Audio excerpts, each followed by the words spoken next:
મહેસાણાની દૂધસાગર ડેરીની અંદર 1790 કરોડના દેવાને માત્ર 790 કરોડનું કેમ દર્શાવવામાં આવ્યું છે તે એક સવાલ છે અને તે અંગે પ્રશ્ન પૂછવામાં આવ્યો તો વાઇસ ચેરમેને જ માર મારવામાં આવ્યો છે।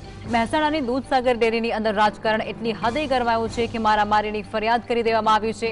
દૂધસાગર ડેરીના ચેરમેન અને વાઇસ ચેરમેન વચ્ચે બોર્ડ મીટિંગની અંદર ભારે ગરમાગરમી થઈ અને વાત ત્યાં સુધી વણસી કે વાઇસ ચેરમેન યોગેશ પટેલ ડેરીના ચેરમેન અશોક ચૌધરી સામે પોલીસ ફરિયાદ કરવા માટે પહોંચી ગયા। તેમનું કહેવું કંઈક એવું છે કે થપ્પડ મારવાથી તેમના ચશ્મા તૂટી ગયા હતા અને ગળામાં પહેરેલી ચેન પણ તોડી નાખી। તો ચેરમેનનું કહેવું છે કે તે યોગેશ પટેલની વાતોમાં તટસ્થ નથી। સાગર પત્રિકાની અંદર એમને એવું બતાવ્યું છે કે 790 કરોડ જ દેવું છે। વાસ્તવમાં આજની તારીખમાં 1790 કરોડ દેવું છે।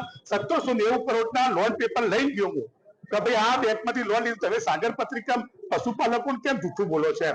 કે તમારે જે બોલવું હોય વાસ્તવિકતા બતાવો ને એટલું કહ્યું એટલે ગરમ થઈ ગયા મારી ઉપર હાથ ચાલાકી કરી। અને અગાઉ પણ એમને જયારે હું વાઇસ ચેરમેન પાર્ટી જયારે બનાવ્યો હતો અને હું તો પાર્ટીનો વફાદાર સૈનિક છું, મને દૂધસાગર એ રીતે લેવા દેવા નહીં। અંદર એમને એવું બતાવ્યું છે કે 790 કરોડ જ દેવું છે। વાસ્તવમાં આજની તારીખમાં 1790 કરોડ દેવું છે।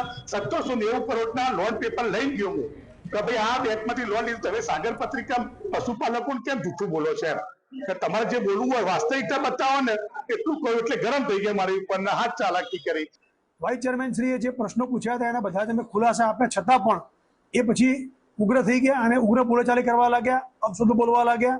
છતાં પણ અમારા બોર્ડના સભ્યોએ એમને સમજાવ્યા કે તમે વાઇસ ચેરમેન છો, તમને આ સોંપતું નથી, છતાં પણ એ મર્યાદા ચૂકી અને ખરાબ શબ્દો બોલતા હતા। એ પછી બોલ્યા પછી અમે લોકોએ પણ એમને સમજાવ્યા પછી એ આ જે વાત કરે છે હાથ ઉપાડવાની બધી એ બિલકુલ પાયવેવાની વાત છે। એ જાતે જ બોર્ડ છોડીને નીકળી ગયા છે અને એ એમને રોકવાનો પ્રયત્ન પણ કર્યો કે તમે લોકો બેસો, પણ એ બેઠા નથી અને પોતે બોર્ડ